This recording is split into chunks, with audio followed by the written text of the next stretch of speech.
బాబు గారు ఒక పక్కన ఇటక ఇటక పేరుస్తుంటే ఆ ఇటుకని కూల్చేస్తున్నాం మనం అన్నది గుర్తుంచుకుంటే బెటర్. ప్రతి తెలుగుదేశం కార్యకర్త ఈ టైంలో సంయమనం పాటించడం ముఖ్యం.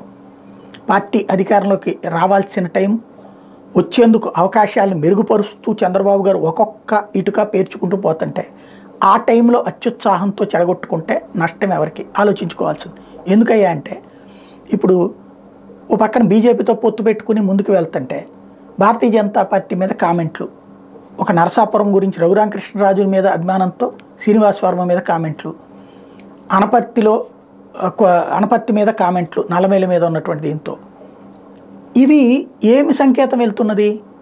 అంటే తెలుగుదేశం పార్టీ వాళ్ళు బీజేపీలోకి వస్తే వాళ్ళకి ఏం సీన్ లేకపోయినా సుజనా చౌదరికి విజయవాడ వెస్ట్లో ఏం సీన్ ఉంటుంది, అనకాపల్లి సీఎం రమేష్కి ఏం సీన్ ఉంటుంది, అయినా వాళ్ళ విషయంలో ఏమనరు, ఒరిజినల్ బీజేపీ వాళ్ళని అంటారా అన్నది బీజేపీ క్యాడర్లో పెరుగుతున్న అసంతృప్తిని పెంచకుండా ఉండాలంటే వాళ్ళ మీద వ్యతిరేక కామెంట్లు చేయకుండా ఉంటే బెటర్. నెంబర్ 1.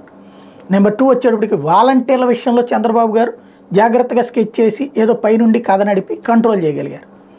ఇప్పుడు దాన్ని మేమే చేశాం అని చెప్పేసి వాసు లాంటి వాళ్ళు మాట్లాడడం ద్వారా అక్కడ ఆయన ఏంటి కర్ర విరక్కుండా పాము చావకుండా చేశారు.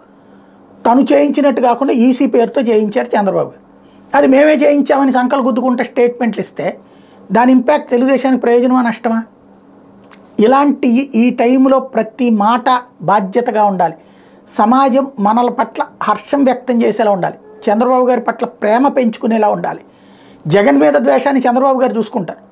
బాబు గారి పట్ల పాజిటివ్నెస్, ఈయన వస్తే అద్భుతం జరుగుతుంది, గతంలో ఎంత అద్భుతం చేశారు అంత అద్భుతం చేశారని ప్రజలని కన్విన్స్ చేయాలి తప్పించి ఈ టైంలో హేట్ రేట్ కోసం ప్రయత్నిస్తే నష్టమేమో ఆలోచించుకుంటే బెటర్.